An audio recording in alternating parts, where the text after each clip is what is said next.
In this video, I am going to discuss how to overcome the fear of failure, specifically when it comes to making art. Over the years, I have come to a few realizations which have helped me to enjoy the process of making art and continue to learn and grow as an artist while doing so. I have filled many sketchbooks over the years, some filled with artworks I love, some I absolutely hate, and some that led to finished large-scale paintings. I started a new sketchbook on the 19th of March 2025, and I'm going to show you some of my paintings I've made so far while I discuss how I stay motivated and why I don't worry about making mistakes. Firstly, you need to accept that failure is part of the process. You will learn from failure. An important quote I often remind myself of is done is better than perfect. In 2022, one of my art goals was to practice portraiture, something I had always been really afraid of. And I think I made around 50 portrait artworks in 2022, and I did not enjoy the process at all. I was disciplined and I was determined, but I was miserable making these paintings. What made me stick to my goals was that I wanted to improve my skills so I would be better at teaching my students about portraiture. But upon reflecting on my work, I realised it wasn't something I wanted to keep up. I wasn't motivated to draw or paint portraits. I just didn't find it enjoyable. And that's okay. Just because other artists paint portraits doesn't mean I need to. So I learned a lot. I definitely improved my portraiture as time went on, but I decided yeah, that's okay. I don't need to continue this. And I went back to areas that interested me more, like looking at spaces, interior design, still life, animals. And I'm so much happier. And also, it's a lot easier to stay motivated when you are working on art that you love. I would like to mention the book Atomic Habits by James Clear. If you don't know this book, you must be living on a deserted island. I think this book is so inspirational and helpful when it comes to forming habits. And I'd like to mention some of my favorite quotes. You do not rise to the level of your goals. You fall to the level of your systems. I find this one really powerful. I've been tracking my habits on and off for years. And I think the reason I've stayed consistent with my goals when it comes to art is by one, setting goals and breaking them down, and two, setting systems to achieve my goals. I find it satisfying and rewarding to tick off my habits at the end of the day. Sometimes I create bullet journal spreads. Sometimes I don't feel like doing this and I simply print off a habit tracker I can fill in.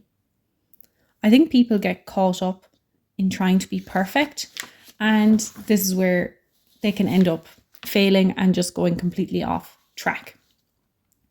I often see on social media picture perfect art studios, and mine in comparison is very messy. There's paint literally everywhere on every surface, but that's okay. I get lost in my art process and I am messy and I embrace it. I wear old clothes because I know I'm going to get paint on everything.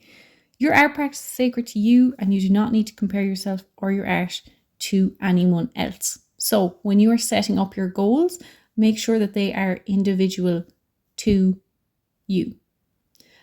So an example of this, I have set myself a goal of trying to make 30 paintings in 30 days. Now, I haven't fully successful with this so far. I think I'm on day 11, but it's probably taken me about 14 days because I took a day off or two. But in my goals, I wrote down I am going to make art at least 5 out of 7 days. So I'm giving myself a bit of leeway with my goals, but I still know I need to hit the 5 days. And it's been quite motivating. Another quote I love from James Clear's book: the most practical way to change who you are is to change what you do. Each time you write a page, you are a writer. Each time you practice the violin, you are a musician. I love this. I used to say to myself, oh, I'm not an artist. I'm not successful. I haven't sold a painting for 100,000. But that doesn't mean I'm any less of an artist than someone who has done that. I have been an artist since I was a child. I loved to draw, I loved to paint, and I've loved to do so throughout my life. I went to art college. I have an art degree. I am an artist. Whether I got that achievement or not, I'm still an artist because I make art on a regular basis and I love to do so. So reminding myself that yes, I am an artist and I am successful regardless of how many paintings I sell, how many views my video gets, how many likes a post gets on social media. I'm still an artist. And I think making it that it's not your whole identity. Like, it's not the only thing about me. I am enough just the way I am. And being an artist is just in my nature. So I think that has really helped me, that quote by him, just accepting like that I am an artist and I can do whatever I want. I can experiment, I can paint, I can draw. If I want to try something new, I can do that. I can change my mind. If in a few years' time I wanted to go back and make portraits, I can do that. Don't limit yourself. I think that's the biggest thing.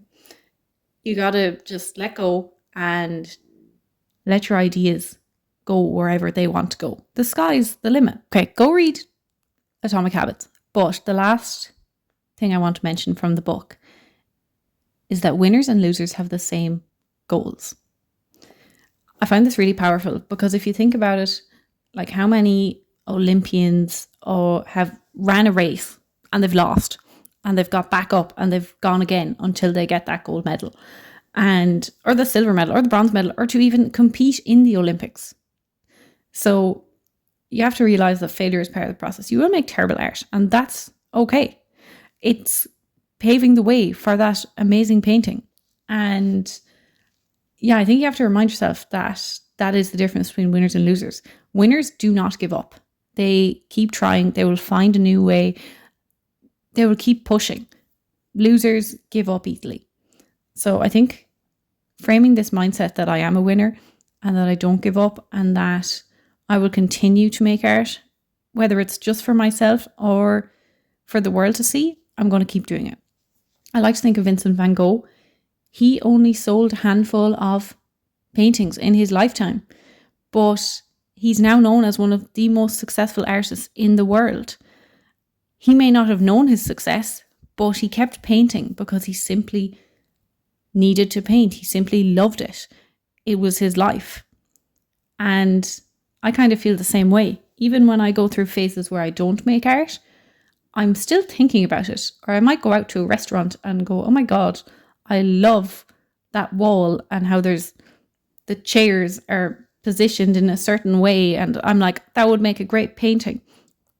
And I think I got to a point where I was like, well, if I'm constantly thinking about it, then I should be making art. And I've really just built a practice of continually making art.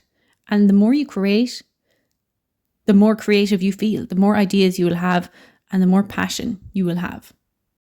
Next, I'm going to talk about positive self-talk. This is very important. Again, I've mentioned like describing yourself as an artist and not defining your worth based on like monetary sales or anything like that. I think enjoying what you make is the most important thing. So picking subject matters that are important to you, that you just get excited about. I also think letting go of other people's opinions helps. So like I really enjoy making YouTube videos and I kind of had this fear of making them for a while because I was worried about what people would think. But then I got to a point where I was like, well, it doesn't really matter what other people think. It's what I think. And I love looking back at these videos and seeing how my paintings came together, what techniques I used, if I used different brush strokes, even how I mixed the colors. So I focus on what I enjoy making rather than worrying about what people will think or if they'll even watch it. And then if people do watch my videos and they don't like it, that's okay, because my primary focus is documenting my art process and enjoying it.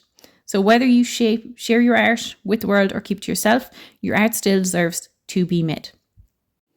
So you have established you want to make art regularly. You have figured out your subject matter. How are you going to actually stick to it? You need to make art accessible. Make it easy for yourself. So an example of this, sometimes before I go to bed, I'll make sure my desk is cleared. There's no clothes on it. There's no whatever. Usually it's a pile of clothes. I've cleared it off and I will simply put my sketchbook, paints, paint material, whatever I need on my desk. So then in the morning, I can get up and I can go to my desk and I can paint. I've made it easy for myself. Sometimes I find it hard to sleep. So sometimes I'll get up early before my alarm and I'll go, okay, I have half an hour. I can do some painting now. And I always feel so much better off it after it. I can also tick it off on my habit tracker that I've done it. And it's also a nice slow start to the day. One, you're not on your phone. We all know that's the worst thing for us in the mornings. Two, you're doing something creative, which is really good for your brain in the morning as well. And be confident in yourself. Like, let yourself make the art. Don't just watch other people constantly making it online, which ironically, if you're watching this video, you are doing. It's obviously okay to get inspiration, but try and create more than you consume. I mentioned letting go of other people's opinions. I'm going to dive into this a little bit more. I love my brother. He's probably watching this. He does support my channel. But he doesn't get art. He just doesn't. If it's not like a hyper realistic painting, he's like, that's bad. So I no longer seek out his opinion on my art, because what's important to me is movement and light and color and sometimes texture. And it's not necessarily about having a picture perfect piece. If you want that, go take a photograph. That's not what I'm trying to achieve. I'm trying to achieve a mood in a painting, or I'm trying to maybe abstract it slightly so you have to look at it and figure out what's going on. That's how I feel I want to portray my art. So yeah, I don't seek out his opinion because I don't need to hear his negativity, and that's okay. Also, it is good to have maybe an accountability partner or somebody who will hype up your art. So myself and my friend, when we were in college, we used to send each other our art. We were in different art departments. So we used to send each other updates of how we were getting on to stay motivated, and we would hype each other up on our artwork. And we would also give a little bit of constructive criticism, because that is important too. But we were mainly like, oh my God, you were doing so good. And it was really nice. And it kept us going. My boyfriend also hypes me up, which is very nice. So whoever it is, friend, partner, your mom, find somebody who will just hype you up. Every time I send him a piece of my art, he acts like it's incredible. And it's really nice. It's a nice confident boost. So that if I'm feeling like, oh, like I'm kind of getting bored, I don't know if I like this, I kind of might send him a picture, because I know he'll probably tell me it's great. And then I feel a little better. I don't fully rely on this, but sometimes it's nice. It's nice to share your art with people who appreciate it. Lastly, I want to talk about how to avoid burnout. So to make art sustainable, I primarily love to paint, but I like to switch up what I do if I get bored of painting, but I still want to keep up my creative habits and I want my ideas to continue to flow. So I also have a junk journal, a recipe journal, a travel journal. Occasionally I do bullet journaling. I draw. I'll use different mediums. I love calligraphy. I love using inks, charcoal, collage. I'll mix it up. This allows me to stay disciplined. And also it feels like I have a menu, like I have options. I'm not forcing myself to paint every day. If I feel like doing something else, I will. Especially like the junk journal is really good because it's kind of low effort. You're just sticking stuff down and it's quite therapeutic. I also find that watching videos, listening to podcasts, reading books that inspire you can also help. So I love to learn about art history, and I have an art history book, which you can currently see. I'm doing a section on Salvador Dali. I find this so inspiring, and I love looking up techniques of what other artists do. So you need to figure out what inspires you and like immerse yourself in that. I also like to challenge myself. Sometimes I might only have 10 or 15 minutes spare, but I will put on a timer and I will see what art I can make in that time. Or I will change up my location. Sometimes I'm in my art studio. Sometimes I like to be in my bedroom. Sometimes I like to be on the sitting room floor so that I can put on the telly. In the summer, I love going outside, just into the garden. Or if I have time, if the weather is nice. I'm in Ireland, it rained all summer. Didn't get to do it last summer. But in 2023, the summer was better. I used to go to the beach or like a nice viewing area and I would just draw in my car. I hope you enjoyed this video and found it inspirational. If you take anything from it, let it be that you can just start at any time and make art and enjoy it and let yourself do it. Don't spend too much time planning. Just make the art.